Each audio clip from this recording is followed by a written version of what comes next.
Hello नमस्कार, स्वागत है आपका फिर से मेरे चैनल पे।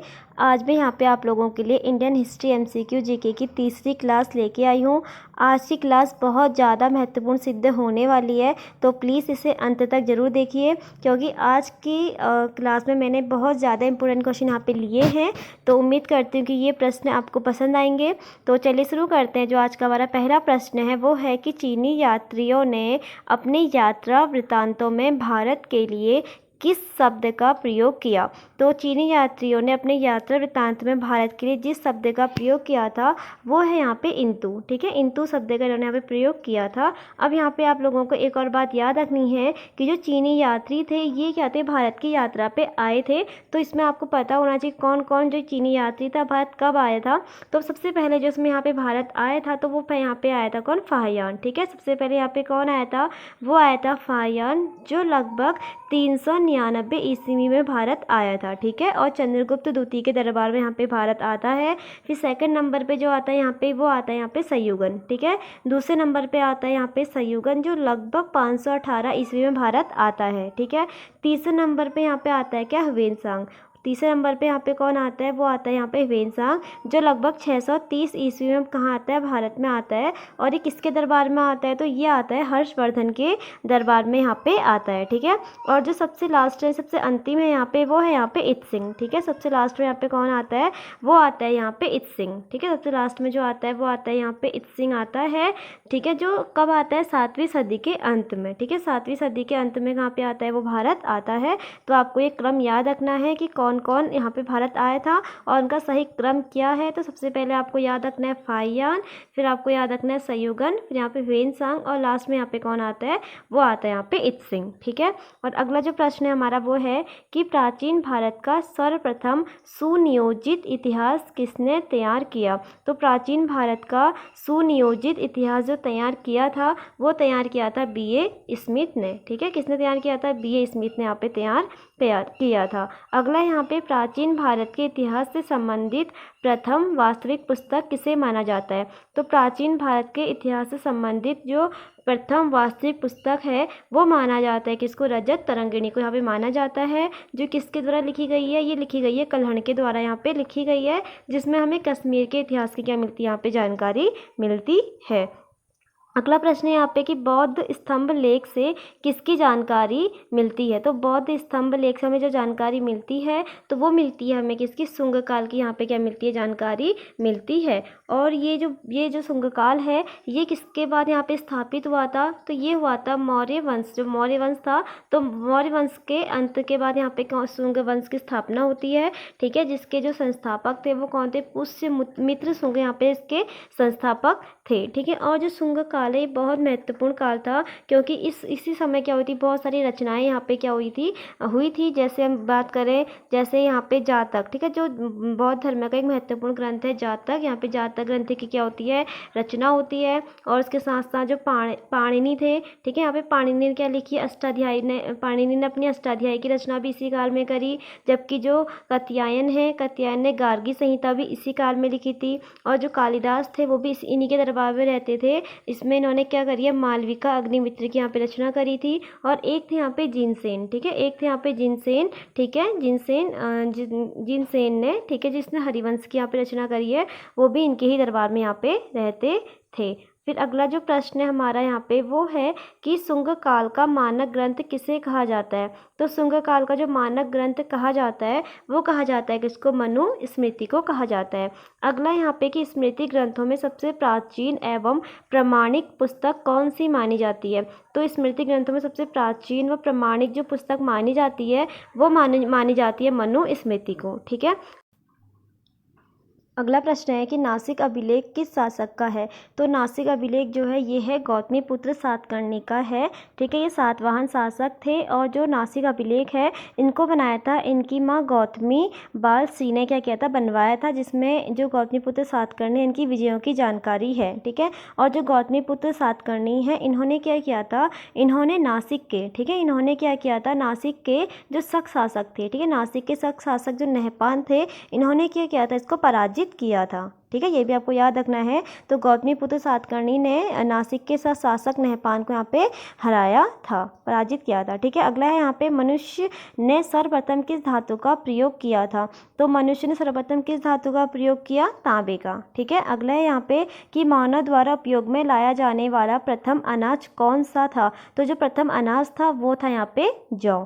ठीक है, अगला यहाँ पे भारत में मानव के सर्वप्रथम साक्ष्य कहाँ से प्राप्त हुए हैं। तो सर्वप्रथम मानव के जो साक्ष्य प्राप्त हुए हैं वो है यहाँ पे हथनौरा यानी कि नर्मदा घाटी से। ठीक है, हथनौरा नर्मदा घाटी से क्या हुआ, यहाँ पे मानव के सर्वप्रथम साक्ष्य प्राप्त हुए हैं। अगला है यहाँ पे जूते हुए खेत का साक्ष्य किस पुरातात्विक स्थल से प्राप्त हुआ है। तो जूते हुए खेत का जो साक्ष्य प्राप्त हुआ है ये हुआ है कहाँ से, कालीबंगा से। अगला जो प्रश्न है यहाँ पे वो है कि पटसन का प्रथम साक्ष्य किस स्थल से प्राप्त हुआ है। तो पटसन का जो प्रथम साक्ष्य प्राप्त हुआ है तो ये हुआ है कहाँ से, नेवासा से। ठीक है, अगला जो प्रश्न है यहाँ पे वो है कि चालकोलिथिक युग को किस अन्य नाम से जाना जाता है। यानी कि जो चालकोलिथ है वो किसे कहा जाता है, तो ये कहा जाता है ताम्रपाषाण युग को। अगला यहाँ पे मध्य पाषाण काल में पशुपालन के प्राचीनतम साक्ष्य कहाँ से मिले हैं। तो मध्य पाषाण काल में पशुपालन के जो प्राचीनतम साक्ष्य मिले हैं ये मिले हैं कहाँ से, आदमगढ़ से। ठीक है, अगला यहाँ पे बेलन घाटी से प्राप्त औजार किस काल से संबंधित है। तो जो बेलन घाटी से औजार प्राप्त हुए हैं ये संबंधित है निम्न पुरापाषाण काल से। ठीक है, अगला यहाँ पे कपास के प्राचीनतम साक्ष्य कहाँ से प्राप्त हुए थे। तो कपास के जो प्राचीनतम साक्ष्य प्राप्त हुए थे ये हुए थे मेहरगढ़ से। अगला जो प्रश्न है यहाँ पे वो है कि भारत में चांदी की उपलब्धता के प्राचीनतम साक्ष्य किस सभ्यता से मिलते हैं। तो ये मिलते हैं कहाँ से, हड़प्पा सभ्यता से। अगला प्रश्न है यहाँ पे मोक्ष प्राप्ति के साधन की चर्चा किस वैदिक साहित्य में की गई है। तो मोक्ष प्राप्ति के साधन की जो चर्चा है ये की गई है कहाँ, उपनिषद में। अगला जो प्रश्न है यहाँ पे वो है हमारा कि पुरुष मेघ प्रथा का उल्लेख किस ग्रंथ में मिलता है। तो पुरुष मेघ प्रथा का जो उल्लेख मिलता है ये मिलता है शतपथ ब्राह्मण में। अगला यहाँ पे ऋग्वेद में किसको युद्ध का देवता समझा जाता है। तो ऋग्वेद में किसको युद्ध का देवता समझा गया है, तो ये समझा गया है किसको, इंद्र को। ठीक है, अगला यहाँ पे वैदिक काल में पशु चारण योग्य भूमि को क्या कहा जाता था। तो जो पशु चारण योग्य भूमि थी इसे कहा जाता था खिल्य। ठीक है, अगला प्रश्न है यहाँ पे प्रारंभिक जैन साहित्य किस भाषा में लिखे गए थे। तो प्रारंभिक जैन साहित्य किस भाषा में लिखे गए थे, तो ये लिखे गए थे अर्धमगधी भाषा में। ठीक है, अर्धमगधी भाषा में यहाँ पे क्या लिखे गए थे, प्रारंभिक जैन साहित्य यहाँ पे लिखे गए थे। और यहाँ पे ठीक है, अगला जो प्रश्न है यहाँ पे वो है कि 16 महाजनपदों का उल्लेख किस जैन रचना में मिलता है। तो 16 महाजनपदों का जो उल्लेख मिलता है ये मिलता है किसमें, भगवती सूत्र में। ठीक है, भगवती सूत्र में यहाँ पे 16 महाजनपदों की क्या मिलती है, जानकारी मिलती है। इसके साथ साथ आपको यहाँ पे जैन ग्रंथ और भी आपको पता होने चाहिए, जैसे एक तो भगवती सूत्र हो गया, एक यहाँ पे कल्प सूत्र है। ठीक है, जो कल्प सूत्र है ये भी किसका है, ये भी जैन धर्म से संबंधित है। ठीक है, जिसकी रचना किसने करी थी, जिसकी रचना करी थी यहाँ पे भद्रबाहु ने। ठीक है, भद्रबाहु ने यहाँ पे क्या करी थी, यहाँ पे कल्प सूत्र की रचना करी थी। और उसके बाद यहाँ पे एक और है इसका जो बहुत इंपॉर्टेंट है वो है आचारांग सूत्र। ठीक है, आचारांग सूत्र भी यहाँ पे क्या जैन धर्म की यहाँ पे प्रमुख रचना है। अगला जो प्रश्न है यहाँ पे वो है हमारा कि जैन मूर्ति पूजा का प्राचीनतम प्रमाणिक अभिलेख कहाँ मिलता है। तो जैन मूर्ति पूजा का जो प्राचीनतम प्रमाणिक अभिलेख मिलता है ये मिलता है कहाँ पे, हाथी गुम्फा अभिलेख में। ठीक है, हाथी गुम्फा अभिलेख में मिलता है, जो किसका है, करिंग नरेश खालवेल का है। अगला जो प्रश्न है यहाँ पे वो है कि बुद्ध के जीवन काल में ही कौन संघ का प्रमुख बनना चाहता था। तो बुद्ध के जीवन काल में कौन संघ का प्रमुख बनना चाहता था, तो ये बनना चाहता था देवदत्त। अगला है यहाँ पे कि किस बौद्ध संगीति में बौद्ध संघ स्थाविरवादी तथा महासंधिक जैसे दो भागों में विभाजित हुआ। तो ये हुआ था द्वितीय बौद्ध संगीति में। ठीक है, द्वितीय संगीति में यहाँ पे क्या हुआ था, दो भागों में विभाजित हुआ था। अब ये टॉपिक बहुत ज़्यादा इंपॉर्टेंट है बौद्ध संगीति वाला। तो जो पहली बौद्ध संगीति हुई थी ये पता होना चाहिए आपको, जो पहली बौद्ध संगीति हुई थी ये कब हुई थी, 483 ईसा पूर्व। ठीक है, पहली बौद्ध संगीति 483 ईसा पूर्व में कहाँ होती है, ये होती है राजगीर में। ठीक है, और जिसकी यहाँ पे किसके शासनकाल में होती है, ये होती है अजात शत्रु के शासनकाल में यहाँ पे ये होती है। अब दूसरी जो बौद्ध संगीति होती है ये होती है हमारी 383 ईसा पूर्व में। ठीक है, 383 ईस्वी में द्वितीय बौद्ध संगीति होती है, जो कहाँ पे होती है, जो होती है यहाँ पे वैशाली में, ठीक है। दूसरी वाली कहाँ पे होती है? वैशाली में होती है, ठीक है। किसके समय होती है? ये होती है कालाशोक के समय होती है, ठीक है। दूसरी वाली किसके समय होती है? ये होती है कालाशोक के समय। और जो तीसरी बौद्ध संगीति होती है ये होती है लगभग 255 ईसा पूर्व में होती है, ठीक है। जो किसके समय होती है? ये होती है ये होती है पाटलिपुत्रा में।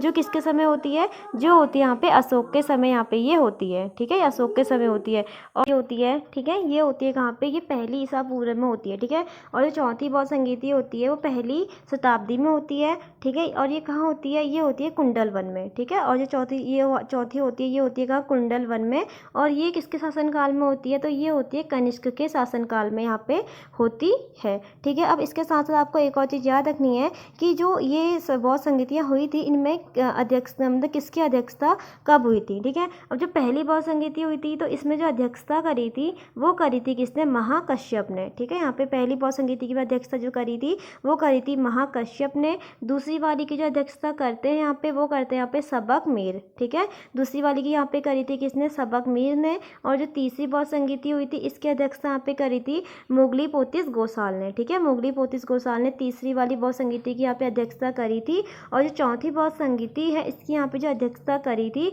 वो करी थी किसने? वसुमित्र में, ठीक है। वसुमित्र ने यहाँ पे क्या करी थी? इसकी यहाँ पे अध्यक्षता करी थी। और जो चौथी बौद्ध संगीति थी इसी में क्या हुए थे? एक तो यहाँ पे अध्यक्ष थे वसुमित्र और यहाँ पे एक उपाध्यक्ष भी थे जो थे कौन? अश्वघोष, ठीक है। अश्वघोष यहाँ पे क्या थे? इसमें उपाध्यक्ष थे, ठीक है। ये भी आपको यहाँ पे याद रखना है। तो ये था बौद्ध संगीति के बारे में। अगला जो प्रश्न है हमारे पास वो है यहाँ पे कि गौतम बुद्ध को एक देवता का स्थान किस राजा के शासन में प्राप्त हुआ? तो गौतम बुद्ध को एक देवता का स्थान किसके शासनकाल में प्राप्त हुआ? तो ये हुआ है किसके शासनकाल में? कनिष्क के शासनकाल में प्राप्त हुआ है। अगला है यहाँ पे नए नार कौन थे? तो जो नए नार थे ये क्या थे? शैव उपासक संत थे, ठीक है। अगला है यहाँ पे लिंग पूजा का प्रथम स्पष्ट उल्लेख किस पुराण में मिलता है? तो लिंग पूजा का जो प्रथम स्पष्ट उल्लेख मिलता है ये मिलता है किसे? मत्स्य पुराण में, ठीक है। और जो मत्स्य पुराण है ये सबसे प्राचीन क्या यहाँ पे पुराण है, ठीक है, जिसमें हमें आंध्र सातवाहन वंश की जानकारी मिलती है। अगला है यहाँ पे कि दक्षिण भारत में वैष्णव मत का, ठीक है, विस्तार किसने किया? तो दक्षिण भारत में किसने किया? ये किया था अलवार संतों ने, ठीक है। अलवार संतों ने यहाँ पे क्या किया था? दक्षिण भारत में वैष्णव मत का यहाँ पे क्या किया था? उन्होंने प्रचार प्रसार किया था। अगला है यहाँ पे हमारा कि पाटलिपुत्र को किस शासक ने सर्वप्रथम अपनी राजधानी बनाया? तो पाटलिपुत्र को सर्वप्रथम किसने यहाँ पे अपनी राजधानी बनाया था? तो ये बनाया था किसने? उदयन ने, ठीक है। और जो उदयन था ये हर्यक वंश का शासक था, ठीक है। और जो उदयन था इसे पृथहंता भी कहा जाता है क्योंकि इसने क्या किया था? अपने जो पिता थे उनकी इसने हत्या कर दी थी, यानी जो कौन थे? अजातशत्रु थे, इसने उनकी हत्या कर दी थी, ठीक है। अगला जो प्रश्न है यहाँ पे वो है कि सिकंदर एवं पोरस की सेनाओं के मध्य किस नदी के तट पर युद्ध हुआ था? तो सिकंदर और जो पोरस थी तक्षशिला का एक राजा था, ठीक है। इन दोनों के मध्य क्या हुआ था? यहाँ पे एक युद्ध हुआ था, ठीक है। ये हुआ है झेलम नदी के किनारे, ठीक है। झेलम नदी के किनारे इनका युद्ध हुआ था। तो ये भी पता होना चाहिए आपको कब हुआ था। तो ये हुआ है 326, ठीक है। 326 ईस्वी में क्या हुआ था? यहाँ पे ये युद्ध हुआ है जिसे क्या कहा जाता है? इसे हाइडेस पीस का युद्ध भी कहा जाता है, ठीक है। जो इसे जो ये युद्ध है इसे क्या जो झेलम नदी के किनारे हुआ था इसको हाइडेस पीस का युद्ध भी कहा जाता है। अगला जो प्रश्न है यहाँ पे वो है कि मैकियावेली के प्रसिद्ध ग्रंथ द प्रिंस की तुलना किससे की जा सकती है? तो मैकियावेली के जो प्रसिद्ध ग्रंथ द प्रिंस की जो तुलना है वो की जाती है कौटिल्य के अर्थशास्त्र से, ठीक है। कौटिल्य के अर्थशास्त्र से इसकी तुलना की जाती है। और जो कौटिल्य थे ये क्या थे? जो चंद्रगुप्त मौर्य थे उनके क्या थे? प्रधानमंत्री थे। अगला है यहाँ पे कि अशोक के शिलालेखों में प्रयुक्त भाषा कौन सी है? तो अशोक के शिलालेखों में जो प्रयुक्त भाषा है ये है प्राकृत भाषा। अगला है यहाँ पे सारनाथ स्तंभ का निर्माण किसने करवाया था? तो सारनाथ स्तंभ का जो निर्माण करवाया था ये करवाया था किसने? अशोक ने, ठीक है। अगला है यहाँ पे वह कौन सा स्तंभ है जिसमें अशोक ने स्वयं को मगध का सम्राट बताया है? तो कौन से स्तंभ में जो अशोक है उसने खुद को मगध का सम्राट बताया है? तो ये बताया इसने भब्रू स्तंभ में, ठीक है। राजस्थान के भब्रू स्तंभ में इसने खुद को क्या बताया है? मगध का सम्राट बताया है। अगला यहाँ पे हमारा जो क्वेश्चन है वो है कि अशोक का समकालीन मिस्र का राजा कौन था? तो अशोक का समकालीन जो मिस्र का राजा था वो था अलेक्जेंडर। अगला है यहाँ पे कौन सा स्थान मौर्य काल में शिक्षा का सर्वाधिक प्रसिद्ध केंद्र था। तो मौर्य काल में शिक्षा का जो सर्वाधिक प्रसिद्ध केंद्र था वो था तक्षशिला, ठीक है, जिसमें जब जो हमने पढ़ा कि जो कौटिल्य थे, ठीक है, जो विष्णुगुप्त ने जो कौटिल्य थे वो दो तक्षशिला के क्या थे, अध्यापक थे। अगला है यहाँ पे कि चंद्रगुप्त मौर्य ने अपने अंतिम समय में किस धर्म को अपनाया। तो चंद्रगुप्त मौर्य ने अपने अंतिम समय में यहाँ पे किसको अपनाया था, जैन धर्म को अपनाया था। और इन्होंने इनको कहाँ पे अपनाया था, इन्होंने ये भी आपको बताऊँ, जिन्होंने प्राण त्यागे थे वो कर्नाटक के श्रवणबेलगोला में इन्होंने अपने अंतिम प्राण त्यागे थे। अब अगला है यहाँ पे कि वह मौर्य राजा जो अमित्रघात के नाम से जाना जाता है, तो वो है यहाँ पे बिंदुसार, ठीक है, बिंदुसार यहाँ पे क्या है, अमित्रघात के नाम से जाना जाता है। तो ये मौर्य वंश का शासक था जो चंद्रगुप्त मौर्य का क्या था, बेटा था, और अशोक का क्या था, पिता था, ठीक है। अगला है यहाँ पे शुंग वंश के बाद किस वंश ने भारत पर राज किया। तो शुंग वंश के बाद किसने राज किया, तो ये किया था कण्व वंश ने, ठीक है। अगला है यहाँ पे विक्रम संवत कब से प्रारंभ हुआ। तो विक्रम संवत जो प्रारंभ हुआ था ये हुआ था 57 ईसा पूर्व से, ठीक है, 57 ईसा पूर्व से प्रारंभ हुआ था। और किसने प्रारंभ किया था ये पता होना चाहिए आपको, ठीक है, जो मालवा का शासक था, ठीक है, मालवा के शासक ने क्या किया था, ठीक है, मालवा के शासक ने यहाँ पे क्या किया था, मथुरा के शक शासक को हराया था, ठीक है। मालवा के शासक ने क्या किया, मथुरा के शक शासक को इन्होंने यहाँ पे पराजित किया था। तो इसके उपलक्ष्य में इन्होंने यहाँ पे विक्रमादित्य की क्या की थी, उपाधि धारण की थी। और साथ ही में इन्होंने क्या किया, यहाँ पे विक्रम संवत भी यहाँ पे शुरू किया था, ठीक है। अगला यहाँ पे जो अगला प्रश्न है वो है कि किस शासक को शक विजेता कहा जाता है। तो किस शासक को शक विजेता कहा जाता है, तो ये कहा जाता है चंद्रगुप्त द्वितीय को, ठीक है, क्योंकि इन्होंने क्या किया था, इन्होंने शकों का अंत किया था। और शकों का अंत करने के बाद इन्होंने क्या किए थे, भारी मात्रा में यहाँ पे चांदी के सिक्के भी इन्होंने यहाँ पे क्या किए थे, चलाए थे। और चंद्रगुप्त द्वितीय के दरबार में क्या थे, यहाँ पे 9 रत्न इनके दरबार में रहते थे, ठीक है, ये भी आपको पता होना चाहिए। अगला है यहाँ पे कि गुप्तकालीन स्वर्ण मुद्रा को क्या कहते हैं। तो गुप्तकालीन स्वर्ण मुद्रा को कहते हैं दिनार, ठीक है। और अगला जो प्रश्न है वो है कि गुप्तकालीन चांदी की मुद्रा को क्या कहते हैं। तो चांदी की मुद्रा को कहते हैं रूपक। ये क्वेश्चन बहुत इंपॉर्टेंट है और बहुत सी परीक्षा में पूछा गया क्वेश्चन है कि गुप्तकालीन चांदी की मुद्रा क्या कहलाती है, तो ये कहलाती है रूपक, ठीक है। अगला है यहाँ पे भारत का नेपोलियन किसे कहा जाता है। तो जो भारत का नेपोलियन कहा जाता है ये कहा जाता है किसको, समुद्रगुप्त को, ठीक है, गुप्त वंश का शासक था समुद्रगुप्त, इसे भारत का नेपोलियन कहा जाता है। और जो समुद्रगुप्त है इनके दरबार में क्या, इनके दरबारी कवि कौन थे, हरिसेन इनके दरबारी कवि थे, ठीक है, जिनका क्या प्रयाग प्रशस्ति क्या है, अभिलेख है, ठीक है। अगला जो प्रश्न है यहाँ पे वो है कि गुप्त संवत की स्थापना किस शासक ने की थी। तो गुप्त संवत की जो स्थापना की थी यहाँ पे वो करी थी किसने, चंद्रगुप्त प्रथम ने, ठीक है। अगला क्वेश्चन है यहाँ पे कि गुप्त काल में लिखित संस्कृत नाटकों में स्त्रियाँ और शूद्रों के संवाद किस भाषा में है। तो गुप्त काल में जो लिखित संस्कृत नाटक है उसमें स्त्रियों और शूद्रों के जो संवाद है वो प्राकृत भाषा में है, ठीक है। और ये भी आपको याद रखना है कि जो गुप्त काल था, गुप्त काल में जो स्त्रियों और जो शूद्र थे वो प्राकृत भाषा बोलते थे, जबकि जो उच्च वर्ग के लोग थे वो क्या करते थे, यहाँ पे संस्कृत भाषा बोला करते थे, ठीक है। अगला है यहाँ पे गुप्त काल का प्रसिद्ध खगोल शास्त्री था। तो गुप्त काल का प्रसिद्ध खगोल शास्त्री कौन था, तो ये था आर्यभट्ट, ठीक है।